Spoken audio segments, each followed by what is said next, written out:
जिन घरों में इन तीन लोगों की चलती है वे घर अतिशीघ्र नष्ट हो जाते हैं। दर्शक बंधुओं, वे तीन लोग कौन हैं जानने के लिए इस वीडियो को पूरा जरूर सुनना। दर्शक बंधुओं, आज की वीडियो आपके लिए बहुत ही अनमोल जानकारी देकर जाने वाली है। कहते हैं हर आदमी चाहता है कि उसका घर हमेशा धन्य धान से और खुशियों से भरा रहे, उसके जीवन में कभी कोई दुख न आए, परंतु फिर भी लोगों की हर खुशियां नष्ट हो जाती है। अच्छे खासे संपन्न घर भी उजड़ जाते हैं और गरीबी का पहाड़ टूट पड़ता है। हमारे ना चाहते हुए भी ऐसा क्यों हो जाता है? तो दोस्तों, आपको बता दें कि हमारे जीवन में घटने वाली समस्त घटनाओं को और उन समस्त घटनाओं का कारण आदमी स्वयं होता है। उसकी किन्हीं गलतियों के कारण उसको कहीं न कहीं दुख उठाना पड़ता है और ये सब परिवार में सिर्फ एक व्यक्ति के कारण हो जाता है। चाहे वो पिता हो या पुत्र हो, चाहे वो स्त्री हो, एक व्यक्ति की गलती पूरे परिवार के लिए मुसीबत का कारण बन जाती है। तो दर्शक बंधुओं, इस संबंध में मैं आपको एक छोटी सी कहानी सुनाता हूँ। किसी गांव में एक मनसुख नाम का व्यक्ति रहता था। उसके 4 बेटे थे और चारों बेटों का विवाह हो चुका था। चारों बेटों की जो बहुएं थी, उनमें से सबसे छोटी बहू पढ़ी लिखी और बहुत ही ज्यादा बुद्धिमान थी। पहले तो मनसुख के घर की हालत कुछ ज्यादा ठीक नहीं थी, लेकिन जब से छोटी बहू घर में आई तो वो दिन दुगना रात चौगुना बढ़ता चला गया। उसके घरे धन्य धान की वृद्धि होती चली गई। छोटी बहू सचमुच में लक्ष्मी के समान थी और कहते भी हैं कि जिस व्यक्ति के पास बुद्धि है वही उसकी सबसे बड़ी दौलत है। वो अपने बुद्धि और विवेक से धनवान भी बन सकता है और परिवार का हर संकट से अपना बचाव कर सकता है। पढ़ी लिखी बहू के घर में आने से ना तो उसके घर में कभी लड़ाई झगड़ा होता था और न ही कोई परेशानियां आती थी। अब तो दिन रात मनसुख की तरक्की होने लगी। घर में खुशी का माहौल बन गया। गांव के लोग, पास पड़ोस के लोग उसकी तरक्की को देख करके दिन रात जलने लगे। आपस में बातचीत करते हुए कहते थे कि कल तक तो मनसुख बड़ा ही कमजोर था, लेकिन पिछले कुछ दिनों से वो बहुत ही ज्यादा बढ़ता चला जा रहा है। इसकी तरक्की के राज क्या है? कहीं इसको गड़ा हुआ धन तो नहीं मिल गया? और दोस्तों, ये दुनिया की फितरत है कि आदमी को अच्छा खासा खाता पीता नहीं देख सकता। वे अपने उत्थान में इतना दिमाग खर्च नहीं करते उतना कि पड़ोसी को गिराने में लगा देते हैं। न जाने क्यों लोग किसी को अपने से अच्छा हंसता खेलता खेलता हुआ, खाता पीता हुआ नहीं देखना चाहते हैं। वे अपने दुख से इतना दुखी नहीं होते, बल्कि दूसरे के सुख को देख करके उन्हें दुख होता है। लोगों की मनोस्थिति उन केकड़ों की तरह हो गई है जो आपस में एक दूसरे की टांग खींचने में लगे रहते हैं। एक बार एक मछुआरे ने बहुत सारे केकड़े पकड़कर अपनी पेटी में रख दिए और वो तो केकड़े पकड़ने में मस्त था। इधर वो केकड़े पेटी से निकलने का प्रयास करने लगे और जो भी केकड़ा पेटी के ऊपर चढ़ने का प्रयास करता, पेटी में पड़े बाकी केकड़े उसकी टांग पकड़ करके नीचे खींच लेते थे। सारे के सारे एक दूसरे की टांग पकड़कर खींचने में लगे हुए थे, इसलिए पेटी से निकल करके कोई भी केकड़ा बाहर नहीं जा सका और सारे केकड़ों को अपनी जान गंवानी पड़ी। यही हुआ मनसुख के साथ। मनसुख के पड़ोसियों को उसकी खुशियां हजम नहीं हो रही थी। उन्हें इस बात की डाहे खाए जा रही थी कि पड़ोसी मनसुख इतना फलता फूलता कैसे जा रहा है। यही सोच करके पड़ोसियों ने मनसुख के कुल पुरोहित को भड़का दिया कि जब से मनसुख के घर में उसकी छोटी बहू आई है, तब से उसके घर में धन की वृद्धि दिन और रात होते जा रही है। उसके घर में ना तो कोई बीमार पड़ता है और ना ही किसी से लड़ाई झगड़ा होता है। यदि उसके घर में कोई बीमार पड़ता, लड़ाई झगड़ा होता, तो वो झाड़ फूंक के गृह शांति के लिए आपको जरूर बुलाता, तो आपको भी कुछ दक्षिणा मिल जाती, परंतु उसके खुशहाल रहने से उसके सारे मंगल कार्य, पूजा पाठ बिना धन खर्च किए ही हो जाते हैं। अब तो पड़ोसियों की बात कुल पुरोहित को अच्छी तरीके से समझ में आ गई थी कि मनसुख उनको इसीलिए नहीं बुलाता है। कुल पुरोहित ने सोचा कि ऐसा कोई काम करना चाहिए जिससे कि उसके परिवार की शांति भंग हो जाए और ये पूजा पाठ करने के लिए मुझे अपने घर पर बुलाए। ऐसा निश्चय करके वो एक ज्योतिषी के पास पहुंचा और बोला कि आप कोई ऐसा उपाय बताइए जिससे कि मनसुख के घर में अशांति फैल जाए। ज्योतिषी ने ध्यान धर करके देखा तो पता चला कि मनसुख के घर में अशांति तो आ ही नहीं सकती। उसकी एक बहू साक्षात लक्ष्मी स्वरूपा है और जब तक वो लक्ष्मी उस घर में रहेगी तब तक तुम उसका कुछ नहीं कर सकते।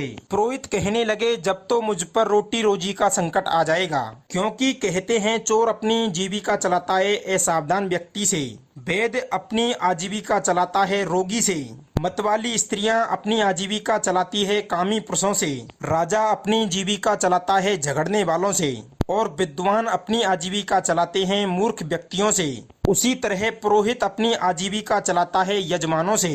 पुरोहित की बात सुनकर के ज्योतिषी कहने लगा, यदि ऐसी बात है तो तुम एक काम करो, यदि तुम्हें मनसुख के खेत में से एक बांस मंगवा लो तो उसके घर में घोर अशांति फैल जाएगी।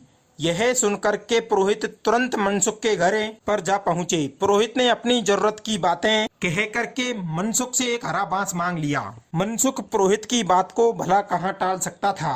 वो गया और अपने खेत से एक बांस उखाड़ लाया। यह बात मनसुख की छोटी बहू को पता चली कि पुरोहित हमारे घर से एक हरा बांस हमारे घर से लिए जा रहे हैं, तो उसने कुछ उस बांस के हरे पत्ते अपने घर में बंदी काली गाय को खिला दिए थे। पुरोहित बांस को लेकर के चला गया, परंतु फिर भी मनसुख के घर में कोई अशांति नहीं छाई। धीरे धीरे एक माह बीत गया। उधर पुरोहित इस इंतजार में बैठा था कि अब तो उसके घर में अशांति, लड़ाई झगड़े, रोग शोक फैलेगा, तब यह हमको अपने घर बुला करके गृह शांति पूजा पाठ करवाएगा। परंतु एक महीना बीतने पर भी कुछ भी घटित नहीं हुआ। तो पुरोहित फिर उसी ज्योतिषी के पास पहुंचा और बोला कि भाई, आपके कहने पर मैं मनसुख के घर से हरा बांस भी ले आया, फिर भी उसे कुछ भी नहीं हुआ। तब ज्योतिषी बोले, हे महोदय, इसमें मेरा क्या दोष है? मैं तो तुमको पहले ही बता चुका हूँ कि उसके घर में उसकी छोटी बहू साक्षात लक्ष्मी है। जब तुम बांस मांगने गए थे तो उसने उस बांस के कुछ पत्ते अपनी काली गाय को खिला दिए थे, इसलिए उनका कुछ भी नहीं हुआ। बहू बहुत ही बुद्धिमान है। जब तुम बांस मांगने गए थे तो वो समझ गई थी, तो उसने तुरंत गाय को पत्ते खिला करके तंत्र काट दिया। अब तुम एक काम करो, मनसुख से वो गाय मांग लाओ जिसको उसने पत्ते खिलाए थे। ज्योतिषी के कहे अनुसार पुरोहित फिर से मनसुख के घर पहुंच गया और बातें बनाते हुए बोले, मनसुख, मेरी बहू ने एक बेटे को जन्म दिया है और हम लोगों की इतनी हैसियत नहीं है कि हम लोग उसे गाय का दूध पिला सकें।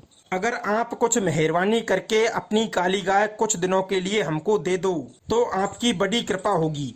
मनसुख पुरोहित को खाली हाथ नहीं लौटाना चाहता था, इसलिए वे अपनी छोटी बहू के पास गए और पुरोहित को गाय देने की बात जाकर के छोटी बहू को बताई। बहू ने कहा कि पिताजी, यदि ऐसी बात है तो गाय पुरोहित को दे दो, लेकिन उससे पहले हमको एक काम कर लेने दो। मित्रों, इतना कह करके मनसुख की छोटी बहू ने अपनी चादर के कुछ धागे गाय के आंसुओं से भिगो करके रख लिए और उस गाय को पुरोहित को दे दिया गया। अब तो पुरोहित गाय को लेकर चले गए और मन ही मन बड़े ही प्रसन्न होने लगे कि अब तो उसके घर में विपत्ति आएगी ही आएगी। जब विपत्ति आएगी तो मुझे पूजा पाठ के लिए आमंत्रित जरूर करेगा। इसी तरह धीरे धीरे 2 महीने बीत गए, परंतु मनसुख के घर में कोई अशांति नहीं छाई। अब तो पुरोहित जी फिर से उसी ज्योति जी के पास गए और बोले कि भाई, मैंने तुम्हारे कहने पर मनसुख के घर से गाय को भी मांग लाया, फिर भी वो खुशहाल जिंदगी जी रहा है। 2 महीने बीत चुके हैं, फिर भी उसके घर में कोई बीमारी नहीं फैली है और न ही कोई लड़ाई झगड़ा हुआ। अब हमारी जीविका कैसे चलेगी? ज्योतिषी ने ध्यान धर के देखा तो वो समझ गया कि उसकी छोटी बहू ने गाय को देने से पहले उस गाय के आंसुओं से अपनी चादर को भिगो लिया था, इसलिए वो खुशहाली उसी के पास में रह गई। अब तुम वो चादर किसी तरीके से उससे मांग लाओ, तभी जाकर उसके घर में विपत्ति आएगी। ज्योतिषी की बात को सुनकर के पुरोहित जी फिर से मनसुख के घर चले गए और मनसुख से निवेदन किया कि वे अपनी छोटी बहू की चादरें मुझे दे दे। मेरी बेटी कीर्तन सुनने दूसरे गांव जाती है और मेरे पास इतने पैसे नहीं है कि मैं अपनी बेटी को एक नई चादर दिला सकूं। मनसुख कहने लगा, महाराज, इसमें कौन सी बड़ी बात है, लो मैं अभी बहू से चादर को मांग करके ला करके देता हूँ।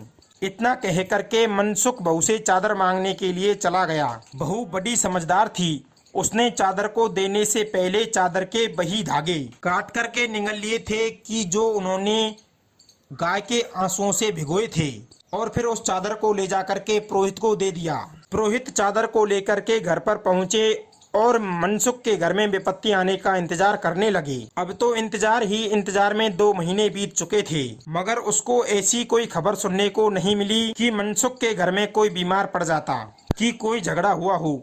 पुरोहित जी फिर भाग करके उसी ज्योतिषी के पास पहुँचे और बोले, महाराज, मैं मनसुख से उसकी छोटी बहू की चादर भी मांग लाया, फिर भी कुछ भी नहीं हुआ। तब ज्योतिषी ने ध्यान धर के देखा तो कहने लगे कि हे पुरोहित जी, वो बहू बड़ी ही बुद्धिमान है। उसने गाय की आंसुओं से भीगे हुए चादर के धागे तोड़ करके अपने पेट में निगल लिए, इसलिए उसकी समस्त खुशहाली उसी के पास रह गई। अब तो मनसुख को विपत्ति में डालने का एक ही तरीका है कि उसकी छोटी बहू को उसके घर से निकाल दो, तब ही कुछ हो सकता है, वरना कुछ नहीं। और हाँ, अब इस विषय में बात करना हो तो मेरे पास में मत आना, अब मैं तुमको कोई रास्ता नहीं बताऊंगा। ज्योतिषी की बात सुनकर के पुरोहित मनसुख के घर चले गए और सोचने लगे कि मनसुख की छोटी बहू को घर से कैसे निकलाऊं। मनसुख के घर के सारे लोग उस बहू से बहुत ही ज्यादा प्यार करते हैं और वे खुद तो उसे बिना कोई बात के घर से बाहर निकाल ही नहीं सकते। तब पुरोहित के मन में एक युक्ति आई। उन्होंने मनसुख से कहा कि देखो भाई, मानना और न मानना तुम्हारे हाथ में है। कल रात मैंने एक सपना देखा था और मेरे सपने में एक देवदूत आया था और वो मुझसे कह रहा था कि तुम तो मनसुख के कुल पुरोहित हो और उसके घर के हानि लाभ सुख दुख के निवारण तुम ही करते हो। देवदूत ने मुझसे कहा कि मनसुख की घर की छोटी बहू को यदि घर से नहीं निकाला गया तो उसके घर में दुखों का पहाड़ टूट पड़ेगा, और तुम ये बात जाकर के मनसुख को बता दो कि उसकी छोटी बहू बहुत ही अभागिन स्त्री है, उसको घर से बाहर निकाल देना ही शुभ है। पुरोहित की इस तरीके की बात सुनकर के मनसुख बहुत ही परेशान हुआ। उन्होंने अपने बेटों को बुला करके पुरोहित के द्वारा बताई गई सारी बातें बताई कि तुम्हारी पत्नी की वजह से हम लोग एक दिन बहुत बड़ी मुसीबत में पड़ जाएंगे, इसलिए तुम अपनी पत्नी को घर से बाहर निकाल दो। मित्रों, उन दोनों की बातों को छोटी बहू चुपचाप से सुन रही थी। छोटी बहू कहने लगी कि हे पिताजी, यदि मेरे रहने से इस घर पर विपत्ति आएगी तो मैं स्वयं ही इस घर को छोड़ करके चली जाऊंगी। इतना कह करके वो घर से बाहर जाने लगी। उसके पति ने देखा तो वो भी अपनी पत्नी के साथ घर को छोड़ करके चल दिया। अब तो लक्ष्मी बहू के जाने के उपरांत मनसुख के घर में घोर अशांति छा गई। कभी आपस में लड़ाई झगड़ा होता था तो कभी बीमारियां आती थी, कभी धन की हानि होती थी तो कभी कुछ ही दिनों बाद मनसुख पूरी तरीके से कंगाल हो गया। पुरोहित इधर उधर की बता करके झाड़ फूंक करने के बहाने उससे खूब ज्यादा धन खींचते रहे। इधर खेती बाड़ी व्यापार सब थमसा गया था। छोटी बहू के जाने के बाद उसकी अन्य बहुएं घर की गृहस्थी नहीं संभाल पाई। दिन पर दिन उनकी हालत बिगड़ती चली गई। उधर छोटी बहू जाकर के शहर में रह रही थी, वहां पर भी वह धीरे धीरे छोटा मोटा कार्य करके खूब धनवान बन गई। कुछ ही दिनों में मनसुख को अपनी गलती का एहसास हुआ। उसने सोचा कि पुरोहित की बातों में आकर के उसने अपने घर को बर्बाद कर दिया। लक्ष्मी जैसी बहू को त्याग करके वो कंगाल बन गया है। अब तो वो अपनी बहू और बेटों को बुलाने के लिए शहर चल पड़ा और वहां पर जाकर के उसने अपने किए की क्षमा मांगी। बहू कहने लगी, पिताजी, जब इंसान धन दौलत से बढ़ता है तो उससे लाभ उठाने वाले, उसे बर्बाद करने वाले, उससे जलने वाले सलाहकार उसे बहुत मिल जाते हैं और बिना मांगे ही सलाह देने लगते हैं। यदि मनुष्य बिना मांगने वाली सलाह में फंस गया तो उसका विनाश होने लगता है। समझदारी इसी में है कि वो सुने सबकी और करे वो जो उसके हित में हो। दूसरी बात, मनुष्य को हर कार्य में स्वयं के प्रति सतर्क और हमेशा सावधान रहना चाहिए। मनुष्य की स्वयं की गलतियों से ही मनुष्य दुखी होता है। यदि वो अपने धन की सुरक्षा नहीं करेगा, लापरवाही बरतेगा, तो धूर्त चोर लुटेरे अपना मौका मार ही लेंगे। इसमें तुम चोर को दोष नहीं दे सकते। अपने कर्म पर विश्वास करो। यदि हमें अपने कर्म पर और अपनी योग्यता पर विश्वास है तो आपका कर्म आपको फल जरूर देगा। विपत्ति के आने से पहले ही विपत्ति का समाधान सोचना चाहिए। हर कार्य दूसरों की सलाह पर ना छोड़े। हैं। जो लोग सावधानी पूर्वक सोच विचार कर कार्य करते हैं वे विपत्ति से लड़ने का उपाय पहले ही खोज लेते हैं। ऐसे लोगों को बाद में पछताना नहीं पड़ता। अब मैं आपको बताने जा रहा हूँ उन 3 लोगों के बारे में घर में जिनकी ज्यादा चलती है, उनके कारण घर बर्बाद हो जाता है। नंबर 1, जिस घर का मुखिया मूर्ख हो, जुआरी हो और बिना मांगे सलाह देने वालों के अनुसार चलता हो तो उसका घर अति शीघ्र ही उजड़ जाता है। नंबर 2, हट्टी और लाडला बालक। जिस घर में ज्यादा हट्टी और लाडला बालक हो और उस बालक की उस घर में चलती हो तो वो अपनी हट को पूरी करवा करके ही मानेगा, भले ही उसमें कितना ही बड़ा नुकसान क्यों ना हो जाए। जिस घर में उस बालक की चलती हो तो कहते हैं कि वो पत्थर की नाव के समान होता है जिसे डूबना तय है। तीसरे नंबर की बात है हट्टी और दुष्ट स्त्री। जिसका मन अत्यधिक चंचल हो, ऐसी स्त्रियां घर की उन्नति के लिए ठीक नहीं होती। यदि ऐसी स्त्रियों के अनुसार यदि इस प्रकार की स्त्रियों की घर में चलती हो तो उस घर की उन्नति और उस घर की सुख शांति सब नष्ट हो जाती है। कहने का तात्पर्य यह है कि उस घर का सत्यानाश हो जाता है। दर्शक बंधुओं, यह कहानी आप सभी को कैसी लगी कमेंट बॉक्स में आप अपनी राय जरूर देना। मिलते हैं अगली वीडियो में नई ज्ञान चर्चा के साथ। आप सभी का बहुत बहुत धन्यवाद। जय श्री कृष्णा मित्रों।